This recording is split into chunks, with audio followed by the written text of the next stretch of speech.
Hello everyone, this is G and I'm back with another video. So, by popular demand and request, it's RJ! RJ's back to start the video, taking all of that good, lovey, kitty goodness. Good boy, good RJ, there you go.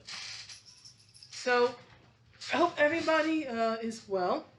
I apologize for the lighting, it's like a little after 8 p.m. here. It's been a very busy day for me, and I've just finally got some time to make a video. So this may not come out as good as some of my other videos look, but hey, you gotta do you do what you gotta do when you have the time to do it, right? What's the saying that you do what you can with what you have? So that's what I'm doing. So the topic of this video, first of all, as always, I hope everybody's well, and again, thank you for watching the content, viewing the content, likes, subscriptions, comments. They are all, help grow the channel. And as always, I am sincerely humbled by the response that I receive. Even if you disagree with me, let me know.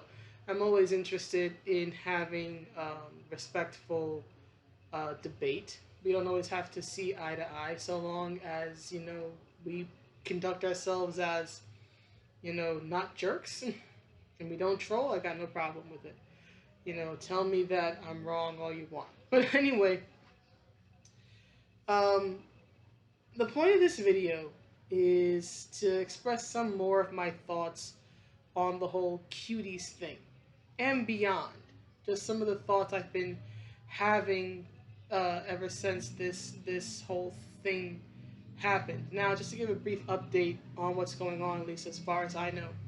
Netflix has apologized after, the massive outcry, both from YouTubers and just from people, like hundreds of thousands of downvotes, right? They have publicly apologized. They say that they unintentionally misrepresented the film, and they've changed the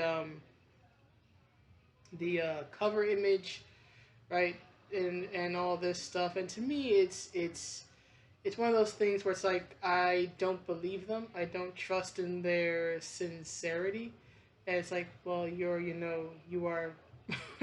you are a day late and many dollars and brain cells short. Because I think for a lot of people, the issue was never, is this a topic you can discuss? Yes, it's a topic you can discuss, right?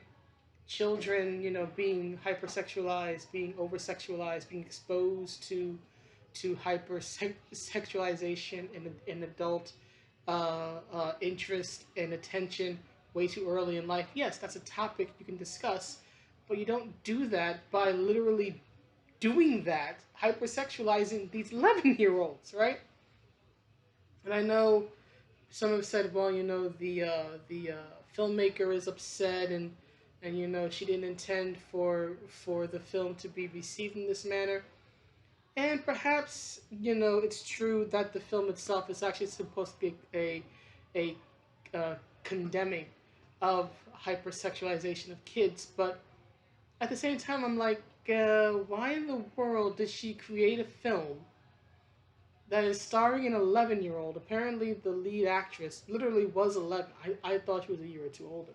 But she actually really was 11 when they made this film. So they hired an 11-year-old to star in the film, hired other children who were around 11, 12, maybe 13 years old to be the main dance crew.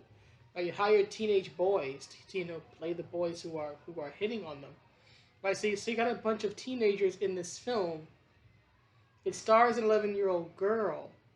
It's about an experience you could only have when you're a child. Right? The topic is, being torn between two worlds, a very religiously conservative family and the more secular um, uh, uh, and very loose, very open sexually culture and all this type of stuff, and being sexualized, being exposed to hypersexuality when you are a child, right? So this is obviously something that can only happen to you when you are a minor. So if the intent of the film is to condemn all this, why do you make a film that is so adult in nature that it's, at least it's rating in America? maybe it has a different rating in France. Again, different standards of decency and all that stuff. But at least in the U.S., why did you make something so adult that it gets the TVMA rating? And for those who don't know what that rating is, it's basically the TV version of the R rating for films, or the M rating in video games. So basically, it's something that a person should not be watching without adult supervision unless they are 17 or older, more or less. So you're releasing something starring kids about a certain type of childhood experience and potential childhood danger. Go on, biker, go on. Right? But you're writing about a certain a potential childhood danger, and yet the content is so mature that you have to give it a rating that says basically 17 or older. So you basically have to be an adult or very close to it, legally speaking. Right? 17 is technically a minor, but you're like 1 year away from adulthood. Right? So you have to basically be an adult to watch this film about an 11-year-old and her being caught between the very conservative and traditional and religious, and the very modern and free spirit and secular. It's like, if when you want kids who are in that age demographic to see this, so that they can see themselves, see a life situation they might run into one day, shouldn't that be your target audience, not their parents? I don't. That still gives me cause for concern when it comes to this film, right? I have to admit, I personally think and am hoping that that Netflix pulls it, and that it even gets pulled in France. But we'll see what happens. But what I wanted to really discuss was two things that I've sort of been mulling on, stewing on, because of this controversy. One is the way women are depicted in modern media, in particular geek media, and the startling difference between how an adult woman is depicted and the way a underage person, right, is depicted. And then the second one is media and children, and basically using media to expose kids to a degree to very adult or dangerous things. So let me cover the first one, right? If you've been following my channel, especially if you follow it for, say, the comic content, the comic related videos I do, you no doubt are aware of the fact that I am not happy with the death of beauty, as it were, in particular feminine beauty, in comic books, right? Um, there was, of course, the Wonder Woman 1984 cover, where the image that was supposed to be, again, representing the Wonder Woman brand, the Wonder Woman name, DC Comics as a company, was of this very, dumpy, terribly normal looking woman, right? So there's that. Then in Marvel in particular, they've been masculinizing a lot of their female characters for a long time now, for a few years now. They did it to Captain Marvel, right? Well, rather, they did it to Miss Marvel when she became Captain Marvel, right? Back in what, 2012 that happened? They gave her this very androgynous haircut. They totally changed her body shape, and basically gave her a personality that was, in my opinion, a caricature of a angry man. And then they did something very similar to She-Hulk over the past few years, taking her from the beautiful fitness model type body type she used to have, and a very fun loving personality she had, to being always chronically depressed and angsty.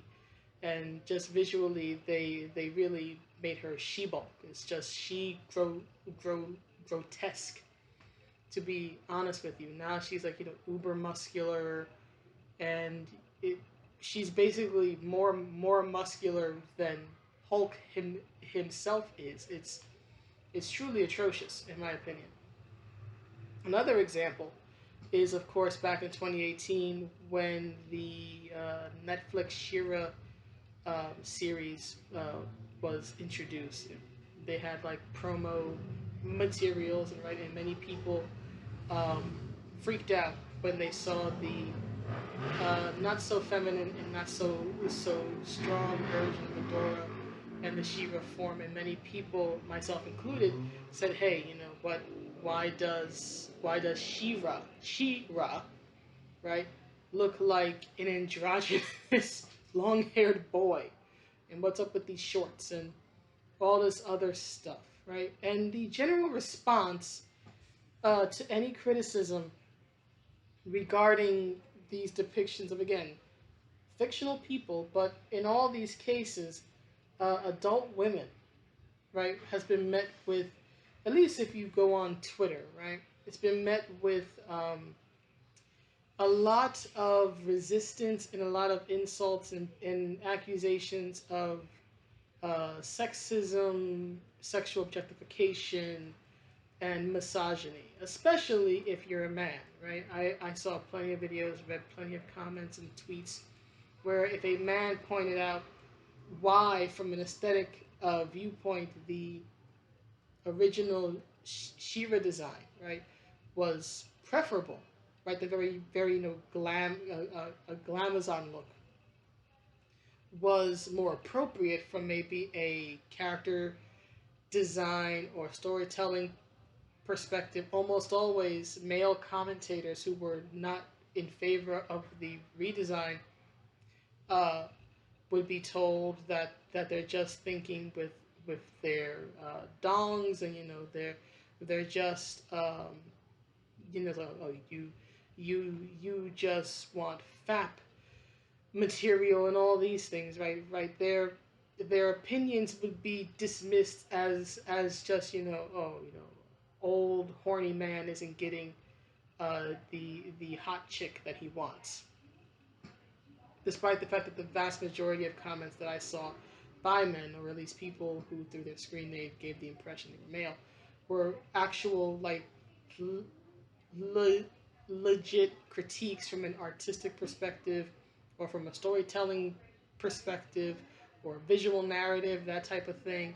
And yet they were always met with, "Oh, you're just being a sexist pig. You're just thinking with your boner," and all these type of things. So of course, demean and dismiss them because of this fear that a lot of supposed progressives have of the dreaded male gaze, because apparently it's only straight men who can appreciate the aesthetic beauty of the feminine adult ideal, right? Fit body, long hair, full lips, all this type of stuff. Only straight men can appreciate this. It's not like lesbians don't like it, or bisexuals don't like it, or pansexuals or anything else. Not like straight women, don't have a certain admiration for it. That couldn't happen, right? Not like gay men don't have a admiration for it. They act as if the only demographic that would ever see something beautiful in the idealized adult female form are just straight guys who are horny, and it's just so reductive, right? But to move on in this little rant, the point is that there's been, in geek media in particular, comics, video games, stuff like that, movies, this destruction of idealized yeah, idealized feminine beauty for adult women, right? The desexing of adult females, right? So we've been seeing this for several years now, and it's been defended or justified by, "Oh, we don't want to see women sexually objectified anymore." Yet, as we've seen with Cuties, you have the other side of it, which is the hypersexualization of not just minors, right? Because anybody under the age of 18 is a minor. Not just minors, but now people, children, I should say, who are now under the age of 13. So not even teenagers, not even teens yet, right? Now it's the hypersexualization of 11-year-olds and people. I saw some videos, in particular the Clownfish TV video about this, bringing up shows like Dance Moms, and I think they bring up a good point about how this is not new in media. Now, I didn't mention Dance Moms because honestly, I don't watch those type of shows. I'm like literally, I have like no idea about these type of things. I've heard of stuff like Stage Moms, right, in general, but I've never seen an episode of Dance Moms, so that never would have come to me, right? But there's things like beauty pageants, for example, right, the sadly infamous murder of Jean Benet Ramsey. She was only 6 years old, but she was a beauty queen, and the pictures you would see of her, they weren't terribly sexual or anything, but she looked a lot older than she really was because it was a beauty pageant. So she has her hair done and she's wearing makeup. And I remember even back then, there was, outcry and concern because it's like she was 6. She was 6. Why in the world was she in any sort of beauty competition where you need where you need like hair and makeup? Okay, maybe hair. Maybe that makes sense because you got to style a person's hair even if they're just going to, school. But it's like makeup. What in the world does a 6-year-old need with with a full face of makeup, right? So none of this I guess you could say, um, I don't know if it's I wouldn't call the John Bonet thing a hypersexualization, but I guess trying to make little kids into adults or very adult like or adult esque way too fast. I don't quite know what the proper term is, but that's the best thing I can come up with because it's not always a sexual thing, but it is definitely introducing kids to something that is that is just above their pay grade and above their age in terms of just the adult experience, right? Like I've heard of parents who won't even let their children try on lip gloss till they're like 13, right?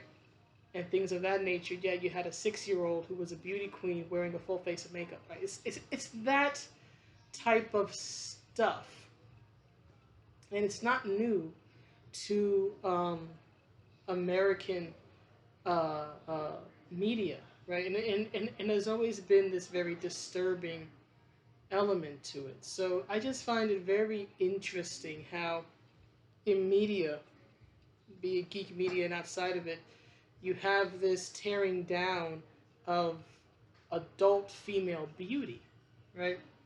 We can no longer admire a beautiful grown adult woman for being a beautiful grown adult woman, but we want to allow or permit or normalize dressing up little kids, dressing up little kids as adult female women. It doesn't make any sense to me, and the more I think about it, and perhaps it's because now I'm older. I'm in my mid 30s, so I have the perspective of adulthood to inform my viewpoint. But it's increasingly disturbing how there's this odd shift, right? It was like little girls were supposed to want to grow up into, you know, Wonder Woman or She-Hulk or She-Ra, right? They were supposed to want to grow up and evolve into that. It wasn't about, you know, dressing them up to make them look like like these little mini versions of these very adult um, type characters, right? With the exception of Halloween, but the whole point of Halloween is to dress up in costume anyway, right? But with the exception of that, right? It wasn't about substituting little kids and putting them in these very adult depictions and very adult situations, right? The whole thing was, look, as I said in the other video, kids are going to lose their innocence and grow up fat, fast enough. It's going to happen too fast as it is. don't speed up the process. And it seems like we've been trying to speed up the process, and it's very disturbing. And it's not just cuties. It's not new. It was happening when I was a kid, and it no doubt was happening, in the generations prior to me. So there's that, right? There's that part. And then there's the second part that I wanted to discuss, just give my thoughts on, which is what type of media should be made involving kids. I won't necessarily say for kids, because in my personal opinion, most media is not for children. I don't consider sports in general to be for kids, right? Think about it. Most people who watch sports, for example, are adults. Most people who watch, or rather who like pay to go see a sporting event back when you could go do that type of thing, are adults. It's not made with children in mind, right? In my personal opinion, very little media is actually made with children in mind. Even Saturday morning cartoons, I've always been of the opinion that they're not made with kids in mind in most instances, unless you're talking about like Blues Clues or things of that nature. But anything that was basically a Saturday morning cartoon, in my personal opinion, was never really made for a child audience. To me, especially since a lot of this stuff was adapted from comic books, right? To me, it was okay, you're taking something that's at least for older teens, adapting it to a cartoon, and then toning it down, or sometimes at some points dumbing it down so kids can watch. And if you don't believe me, you can go to TV tropes and check out the trope "getting crap past the radar," and there will be folders upon folders upon folders and pages upon pages upon pages about how all different types of media, including cartoons, have always had these very adult references or jokes that are told in such a way that they're supposed to fly over the child's head but be understood by, say, the parent or the older sibling or whoever is ideally watching with them. Something that was very good at this was Animaniacs, right? They always had those type of jokes or references, like the Goodfellas skit, right? That was, of course, a parody of the film Goodfellas, right? Which was about the mob. That's definitely not a film many kids my age, when that show came out, would have seen, right? A film, I should say. Yeah. It wasn't a film that many kids my age would have seen at that time, right? So there's that, for example. There are a lot of dirty jokes actually in um, uh, uh, Animaniacs. Again, there's like whole videos online about the type of jokes that again got past the censor bar, as it were. And it's not just Animaniacs. You can find plenty of shows from the 80s, the 90s, the 2000s, or anything else that had these type of things. So it's not as if media that I would say children are allowed to watch have been completely free of adult content. And I don't think this type of media should be completely free of adult content. But the question is, where do you draw the line? You know, when is it too much? When have you gone too far? And I think that's a very difficult thing to ascertain.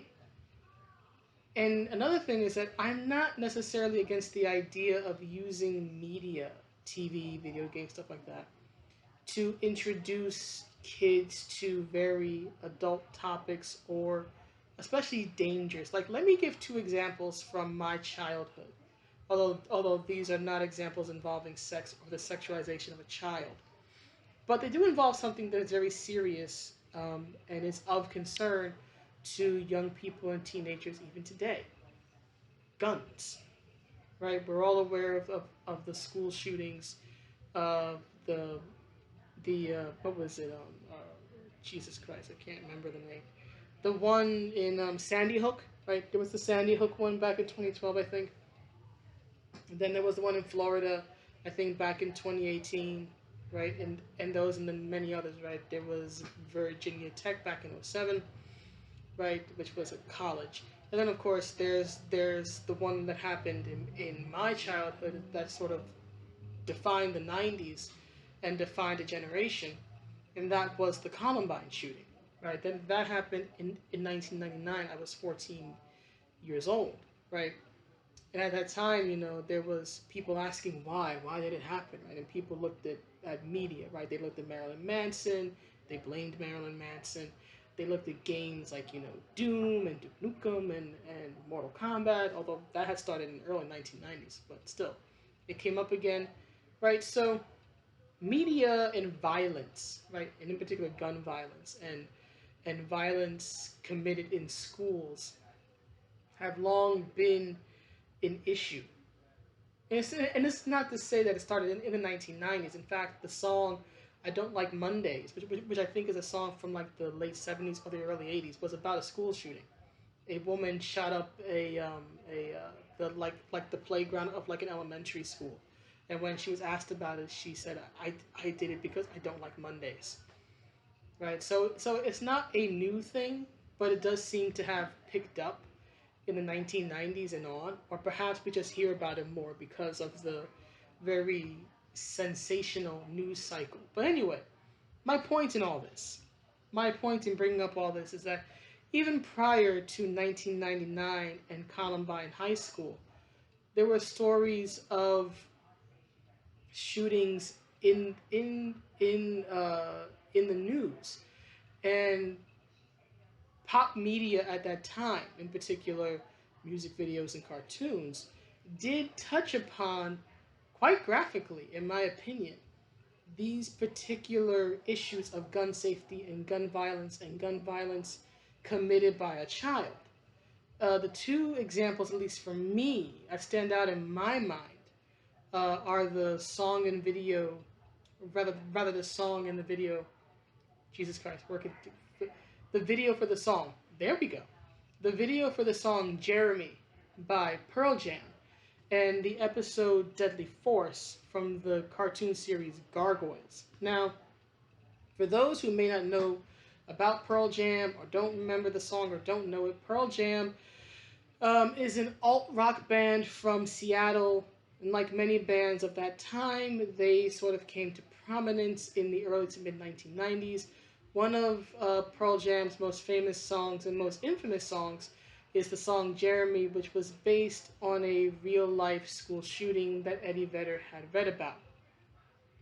And lyrically, the song talks about a disturbed young boy named Jeremy who has violent, let's say, tendencies. I mean, one of the lyrics goes, well, the lyrics go, "At home, drawn pictures of mountaintops with him on top, lemon yellow sun, arms raised in a V, and the dead lay in pools of maroon below." Right, so you can tell that from literally the first string of lyrics, this kid is disturbed, right? It talks about how his parents don't pay attention, he's picked on in school, and all this other stuff, right?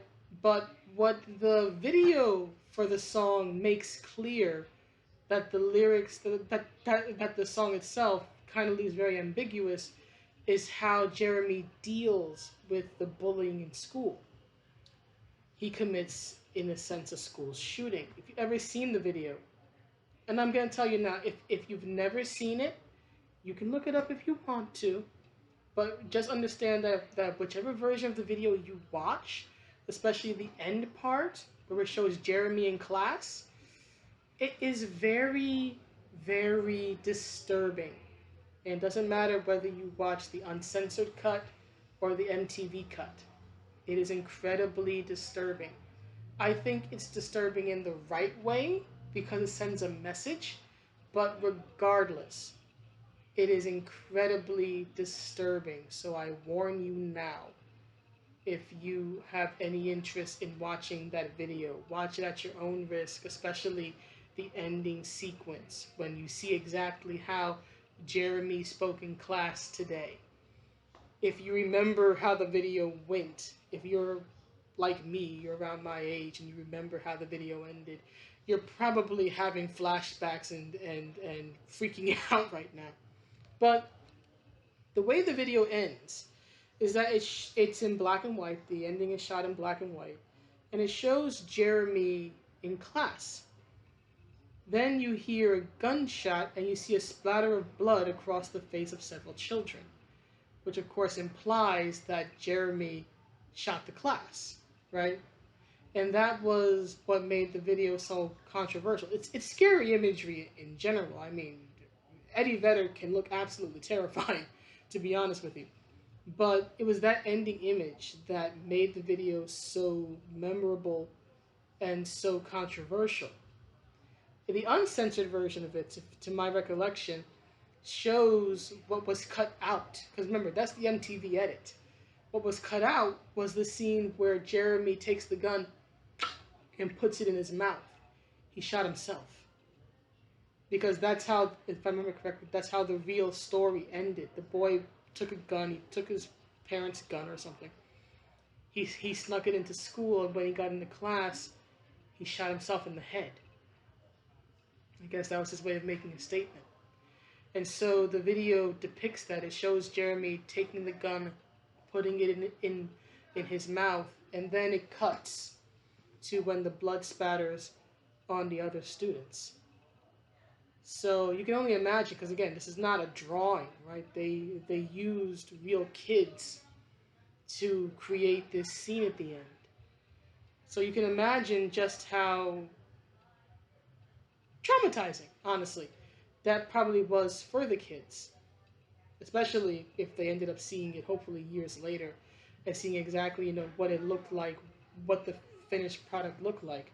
But as graphic as that is, I actually do think that was necessary because it was talking about child abuse in a sense, right? Or at least child abandonment, right? Not being there for your kids, the kid already being disturbed, right? Being picked on, all these things that drove him to this very extreme act. It wasn't, at least in my opinion, and keep in mind, the video for Jeremy is something I did not try to watch as a little kid. It absolutely terrified me. If there were two music videos back then that my little self, my little 8, 7, 8, 9 year old self was not trying to watch, it was the one, it was Jeremy, and it was the video for Enter Sandman, because of that part where the kid's dreaming and the truck is coming and it looks like it's about to hit him. I hate that. Can't stand it. So believe me, it wasn't like I was trying to watch this video when I was a kid, but given that Pearl Jam was a huge band, they got all this attention because of the video. It's 1990, it's grunge, it's alt. You couldn't get away from it. But looking back on it with an adult's eyes, as graphic and as absolutely scary as that video is, especially the ending image, I'm glad it exists. I'm glad it exists because there's a message here. It's not, at least in my opinion, it's not shocking for the sake of being shocking. It's not done just for shock value. Oh, look, we got a kid to shoot himself. Right, metaphorically. The actual boy in the video did not actually shoot himself. Right? But it was telling a story. It was telling a very dark story about a child who was being traumatized, who was being bullied. And this was his answer. He chose an act of violence that ended his own life and scarred everybody in that classroom. Like the lyric says, Jeremy spoke in class today. And that's how he did it. So for all of the controversy, and even for all the trauma it caused me, and perhaps even caused the actual child actors used in that scene, I'm glad it's there because it has a message that needs to be seen and a message that needs to be heard. As we are well aware, school shootings, right, they haven't gone down in the years since, right?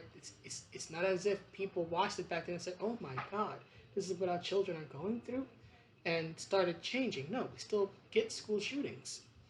Now, of course, there's media coverage and sensationalism, but still, these things are happening. Believe me, if you had asked me when Columbine happened if I would be talking about school shootings or mentioning a school shooting in the year 2020, I would have said no. Because who would have thought of it? Right, so there's that. So there's that video, the video for Jeremy. And then you had the episode Deadly Force from the cartoon Gargoyles. Now, that was season 1, episode 8. That was season 1, episode 8. And when Gargoyles came out in 1994. So I was the ripe old age of 9 when this show aired. And this was in its first season, its 8th episode, right? And for those who haven't seen the episode or seen the show, check it out, in my opinion. It's a great show. It's my favorite cartoon from the 1990s. But what happens in that is that basically Elisa, who is the lead female for the show, she's a police officer, so she has a service arm, right? So what happens is that she is accidentally shot with her own weapon by one of the gargoyles named Broadway. Now the whole thing about Broadway is that he's sort of the stand-in for like young viewers at the time, like myself, right? He's young, everything is new to him, he loves TV, he loves the movies, and he thinks that guns are the coolest thing. He doesn't realize, especially because he's just very young in mind and young at heart, and he's new to at the time the modern world of the mid 90s Manhattan, given that he's an ancient gargoyle. It makes sense in context, but he's new to all this, and he doesn't realize how deadly it is, right? He's not playing with a knife or a sword, something he knows has a very violent and deadly purpose. No, it's a gun. He thinks it's just a toy, right? It just goes boom, boom, bang, bang, right? He doesn't realize its lethal capabilities. So what happens is that while Elisa's like, making food for him or whatever, but they're just kind of like chill out, right? Just talk. She's making food for him. He sees her a gun, and since he had just been watching a cowboy movie, he's fascinated by the gun. And he's looking it over, and he accidentally pulls the trigger, right? And he doesn't realize what he's done immediately. He's just like, oh, the gun went off. Oh, I'm sorry, it went off. And then, right, it pans to Elisa, who is lying in her kitchen in a pool of blood. The show literally showed her. It wasn't like, uber gruesome or graphic or anything, but it was definitely graphic for its day and graphic given the audience that was watching this, right? It's a 9-year-old. I was 9, right? So you see Elisa lying in a pool of her own blood, being shot by basically the little kid in the episode. And then, of course, she's taken to the hospital, and then there's this sort of subplot of like Goliath, who's the lead of the show, trying to find out who actually shot Elisa, and he thinks it's a gangster she's been following, so he goes to take revenge on the gangster, and like at the end of the episode, Broadway admits it was him, and then they go see her, and she lives and all this other stuff, right? But still, that was that image, right, of Broadway grabbing the gun, messing around with it, firing it unintentionally, and then you see Elisa on the ground. That stayed with me. I remember that 20-some years later, or near 20-some years later, however old I am now.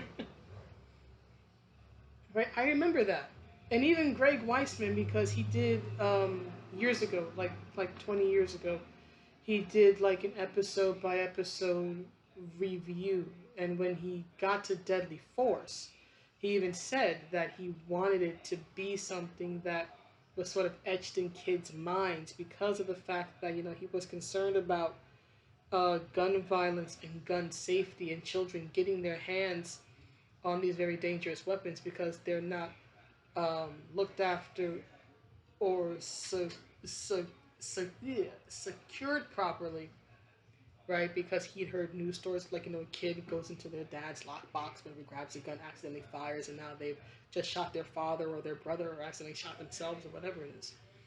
And he wanted to impress upon the viewer, which would have been a child, most likely, the seriousness of guns, right? And the fact that they're not toys. These are dangerous, deadly things that can hurt the people you love and care about.